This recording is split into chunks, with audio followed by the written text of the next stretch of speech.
नमस्कार दोस्तों, जय श्री कृष्णा। तो आज हम गरुड़ पुराण के अध्याय 2 के बारे में बात करेंगे। तो चलिए शुरू करते हैं। वीडियो को अंत तक जरूर सुने और इससे कुछ अच्छी सीख लेकर अपने जीवन में अनुसरण अवश्य करें। तो चलिए शुरू करते हैं।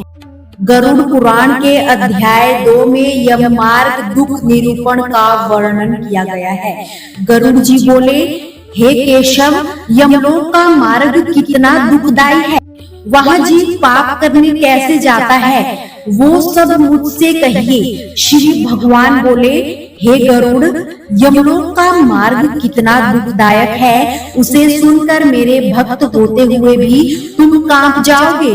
यमलोक में वृक्षों की छाया नहीं है जहाँ जीव विश्राम ले सके, और ना ही वहाँ अनंत आदि है जिससे जीव के प्राणों की रक्षा हो सके।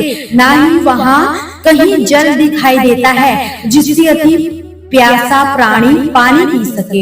हे गरुड़, उस लोक में 12 सूर्य ऐसे तपते हैं जैसे प्रलय के अंत में तपते हैं। वहाँ के गर्म वातावरण से वो जीव अत्यंत पीड़ित होता है। कहीं बड़े बड़े विषैले सांपों से उसे कटाया जाता है, कहीं कांटों से बिधाया जाता है, कहीं घोर सिंह, व्याघ्र और कुत्तों से खाया जाता है, कहीं बिच्छुओं से कटवाया जाता है और कहीं अग्नि से जलाया जाता है।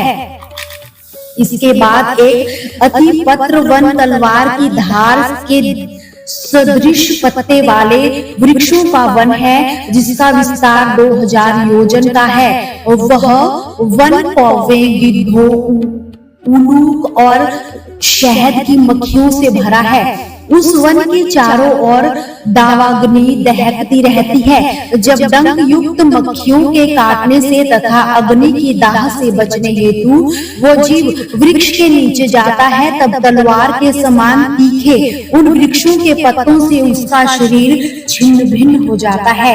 कहीं अंधेरे कुएं में गिराया जाता है, कहीं पर्वत पर से नीचे भी गिराया जाता है, कहीं छुरों की धारा के समान तीक्ष्ण मार्ग पर चलाया जाता है और कहीं कहीं कीलों के ऊपर से भी चलाया जाता है।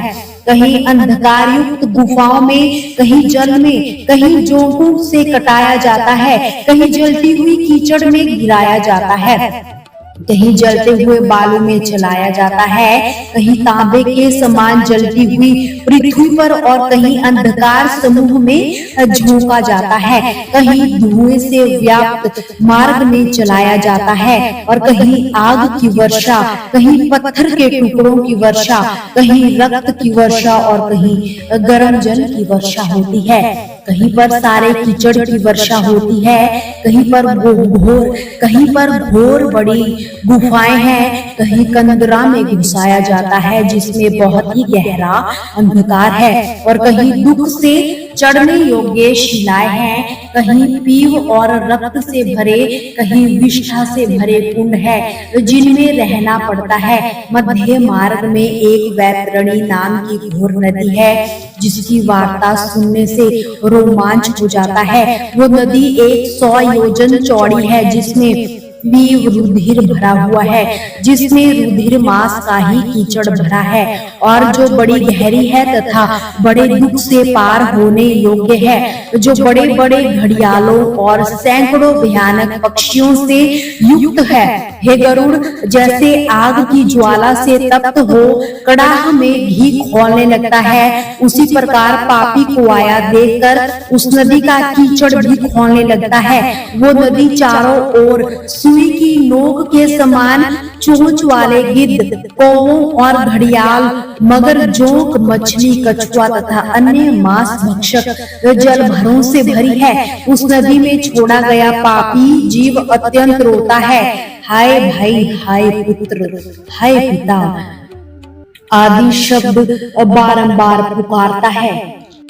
जब वह पापी जीव भूख प्यास से पीड़ित होता है तब उसे वही रुधिर और मांस पीने और खाने को मिलता है। वो नदी रक्तपूर्ण तथा फेन से युक्त है। महाघोर गरजती हुई भयानक उस नदी को देखने मात्र से वो पापी मनुष्य मूर्छित हो जाता है। उसमें अनेक प्रकार के सर्प और बिच्छू भरे हैं। उनमें गिरे हुए प्राणी की रक्षा करने वाला कोई नहीं रहता।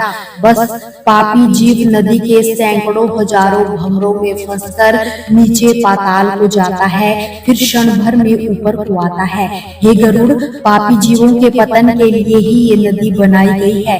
ऐसी कठोर और अत्यंत दुख देने वाली नदी का और छोर भी दिखाई ही नहीं देता। इस प्रकार यम मार्ग में नाना प्रकार के दुखों को भोगते हुए रोता चिल्लाता हुआ प्राणी यमलोक को जाता है। किसी को पाश में बांधकर, किसी को अंकुशों से खींचकर, किसी को शस्त्रों में छेदते हुए यमदूत यमलोक तक ले जाते हैं। किसी को पाश में बांधकर, किसी को अंकुशों से खींचकर, किसी को शस्त्रों से छेदते हुए यमदूत यमलोक तक ले जाते हैं। यमदूत किसी को नाक में डोरी डालकर, किसी को कान में डोरी डालकर, किसी को कालपाश में बांधकर, किसी को काकबंध से बांधकर खींचते हुए यमलोक ले जाते हैं। पैरों में सांकर बांधकर और उन पर लौह का भार लाद कर उनको रास्ते में चलने को कहते हैं। भयानक यमदूत उनको मुदगर से भी मारते हैं। इस तरह उस पापी और दुखी जीव के मुंह से रुधिर गिरता है तो फिर वह उसी को खाता है, फिर अपने किए हुए कर्मों को कोसता है और ग्लानि करता है और अनेक प्रकार के दुखों को भोगता हुआ यमलोक जाता है। वो अज्ञानी यम मार्ग में जाता हुआ हाय पुत्र, हाय पौत्र ऐसा कहकर विलाप करता हुआ सतपंथ हो जाता है। मन में विचारता है कि बड़े पुण्य से मनुष्य का जन्म मिलता है, उसको पाकर मैंने कुछ भी धर्म कर्म नहीं किया, ना तो कुछ दान किया, ना ही अग्नि में हवन किया, ना तपस्या की और ना ही देवताओं का पूजन किया, ना ही सविधि तीर्थों की सेवा की। इसी से हे शरीर, अपने किए कर्मों के फल को भोग। न ब्राह्मणों का पूजन किया, न गंगा स्नान किया, न साधुओं की सेवा और ना ही परोपकार किया। इसलिए हे देही, अपने किए कर्मों के फल को भोग। पशु पक्षियों तथा मनुष्य के हित के लिए न निर्जल देश में जलाशय बनवाया, ना ही गोदान किया, ब्राह्मणों की जीविका के लिए कुछ वृत्ति दी। इससे हे देही, अपने किए गए कर्मों के फल को तू भोग। ना नित्य अन्नदान, न गौओं को कभी पर्याप्त तृप्त किया, न वेद शास्त्र के अर्थों पर श्रद्धा की, न कभी पुराणों का श्रवण किया, ना ही कभी कथावाचक व्यास का पूजन किया। इसलिए हे देही, अपने किए कर्मों के फल को भोग। मैंने अपने स्वामी की आज्ञा का कभी पालन किया, ना कभी बड़ों का आदर सत्कार तथा सेवा की। इसलिए हे शरीर, अपने किए कर्मों को भोग। पति की सेवा करना ही स्त्रियों का परम धर्म है।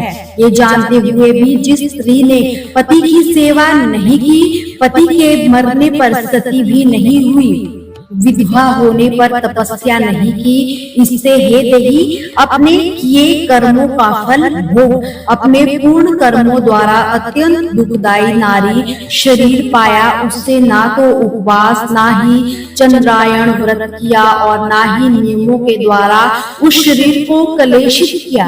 इस प्रकार स्त्री पुरुष जीव अनेक प्रकार से विलाप करता हुआ अपने पूर्ण देह को समरण करता हुआ कि हमारा मानव शरीर कहाँ चला गया, ऐसा कहता हुआ वो जीव यम मार्ग में जाता है। हे गरुड़, 17 दिन तक वह प्रेत रूपी जीव वायु के समान चलता है और 18वें दिन वो प्रीत सौम्यपुर नामक नगर में पहुंचता है। इस नगर में प्रेतों के महान गण रहते हैं। वहाँ पुष्प भद्रा नाम की नदी है और वही एक अत्यंत सुखकारी और सुंदर वट वृक्ष है। यमदूत के साथ जीव कहीं पर विश्राम करता है और स्त्री पुत्र आदि के सुख को स्मरण करके दुखित होता है, धन, नौकर, मित्र, स्त्री आदि को स्मरण करता है, तब यमदूत कहते हैं, अरे मूर्ख, धन, स्त्री, पुत्र, भृत्य ये सब सुख भोगने वाले अब कहाँ है?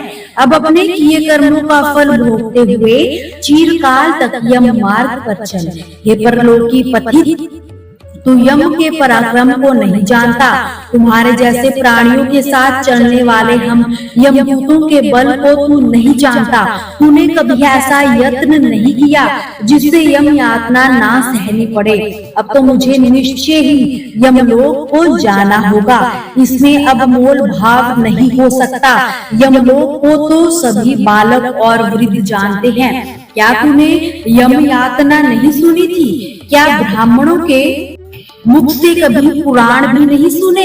यमदूत ऐसे कहकर मुदगरों से उसे बस मारते ही रहते हैं। तब वो मूर्छित होकर कभी गिरता है, फिर उठता है, दौड़ता है और यमदूतों के फंदे से बलपूर्वक घसीटा जाता है। तो दोस्तों, गरुड़ पुराण के अध्याय 2 का भाग 2 जल्दी ही आपको सुनने के लिए मिलेगा। तो मिलते हैं नेक्स्ट वीडियो में।